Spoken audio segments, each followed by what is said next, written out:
Yes. Y'all ready? Cue it.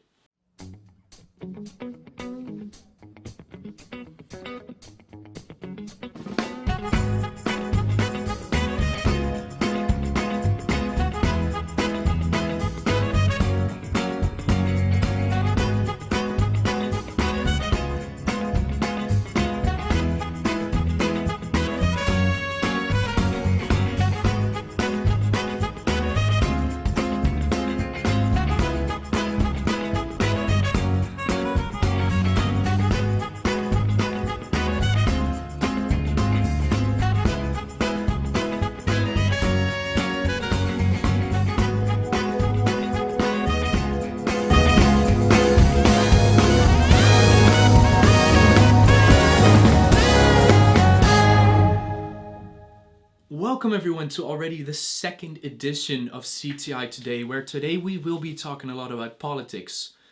Um, Unfortunately, we're still in the comforts of my home. My home, Jimothy James. You can call me Jimmy or just Jimmy, as like every single late night show host currently. Our guests today will be Steve Jobs Jr., the creator of iPolitics and the current CEO of Apple, and Karen Boomer, who is the opposer of this new created app, who created a Facebook page with over 20,000 followers in a very short amount of time. And then finally, as of our final guest, there will be one of the biggest creators and directors currently in Asia. Ladies and gentlemen, please welcome the first two guests, Stephen Jobs Jr. and Karen Boomer. Mr. Jobs, how are you doing? Wow then, glad to be here. Thank you. Let's cut right to the chase. Tell me something about your new app, iPolitics. Yeah, so basically, iPolitics is a new platform that we just launched in America. It gives users a chance to be more involved and even participate in politics. So the app works as follows. So now the app only works in America, but we are trying to expand it to European countries like the UK, Germany, and France. So what it does, it is tracking news sites and it's transferring all the articles and links that has to do with politics to the platform of iPolitics. This way you can stay up to date with everything that happens in the politics of the US. And there is also a special page where you can decide to follow important politicians. So it works the same as most social media. We saw in previous elections that social media has played a bigger role. And we were inspired by President Trump because what he does on Twitter, he's really involving the public in his world of politics. So we do the same thing as Trump is doing, but now in a more professional way. This really sounds amazing, but let me ask you this, okay? Um, what makes this app especially stand out? Well, during our development, we paid a lot of attention to something that is called political participation. So basically, what we're looking for were ways that users could have the ability to influence government action. And with this, we focused on two important terms, mobilization and communication. So mobilization is influencing government actions either directly or indirectly. And the way this works is, as I told you earlier, when politicians post a message on the platform, the people can react to it, and the politicians have the ability to look at those reactions so they can reflect on their ideas and see what the people actually think of it. And the second important thing is communication. So we think that a lot of social media platforms don't pay a lot of attention to communication. So what we did is just like what you see in Facebook groups, we now give people the chance to join a public discussions about certain topics. This way they can learn from each other and discuss the politics with the people that they want to discuss politics with. Okay, I get it. I get it. But could you please very quickly explain to me why, especially why people would want to have this app?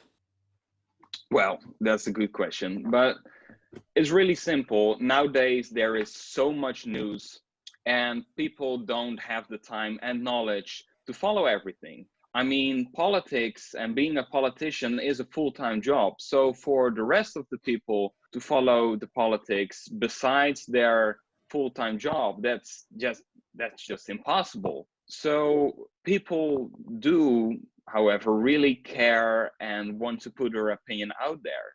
So we use the ability that the internet gave us to connect people and give them a real chance to participate. So iPolitics will be the place to learn and catch on with the news, and it will provide discussion chances, which can also really help the government as they can see what the people put out there. Because a lot of the time when government is discussing new regulations, they do just what they think is best for the people. But now with this platform, they can react in an earlier stage and really see how people react to the new ideas. But don't you think with the growth of your app nowadays, as it has only existed for a few days, don't you think people will easily start and abuse this news app, this politics app? Well, we thought about that, and same as other social media platforms do, we pay close attention to the words that are used in conversations and reactions, so things won't get out of hand. And now we're even developing an algorithm that can track curse words, so we can react immediately. To spice things up today, we already brought along, you may have seen her, one of your so-called haters, as folks nowadays may call it. Um, Ladies and gentlemen, please welcome Karen Boomer, everyone. Hi, Jimmy. Thank you so much for having me. I'm a huge fan of the show. Last episode was so much fun. So I'm Karen, Karen Boomer. I am a full-time stay-at-home mom of two lovely teenagers, Rebecca and Johnny. They are my everything. I love them with Amazing to hear about your children. Say hi to me for them, but please can we remain on the topic of politics? That's especially the topic of today, right? As I said, immense success, 20,000 fans, followers in barely a day already. First of all, I want to correct you because it's not anti-politics, it's anti-politics. So you mean and I politics? And I politics. Like it's a combination of anti and I politics, like the app. Okay, Boomer. Whatever. Please go ahead. So, and I politics has become a wonderful community of mostly concerned parents who are just looking out for their children's well-being. And apps like iPolitics do not increase political participation, as Stephen Jobs just argued, but it's doing the exact opposite. By making politics like a fun activity, it's diminishing all the seriousness of politics. Like politics isn't fun. Politics is very serious, and it is affecting all of us. It's affecting the whole society. So the internet is a distracting medium that is only focused on entertainment, and it is affecting our children and their behavior in a negative way. Would you consider yourself an internet pessimist then? Well, overall, I would not like to call myself a pessimist. I am a very, very positive person. But in terms of the internet, I'm just not a big fan. I mean, before the internet, we and our political life were doing just fine. And I really don't see the internet as a helping tool for us to vote or anything, or to influence the government's actions and decisions. So, what do you think then has led to this great success you've already achieved? I mean, 20,000 people. That's more than the hometown I grew up in.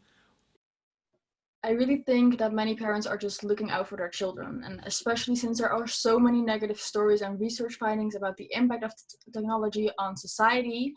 By creating this anti-movement, we are expressing our opinions and are dislike of apps like iPolitics, and we humans take control back over our lives, and we do not let technology decide for us. So the app is making politics like a game, and this will only make it easier for people to remove themselves from the public life and the sense of civil engagement that goes with it. So, and then I haven't even started about the loss of privacy yet.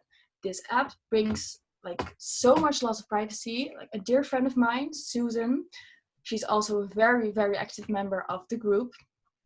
She has proved many of her conspiracy theories about the internet.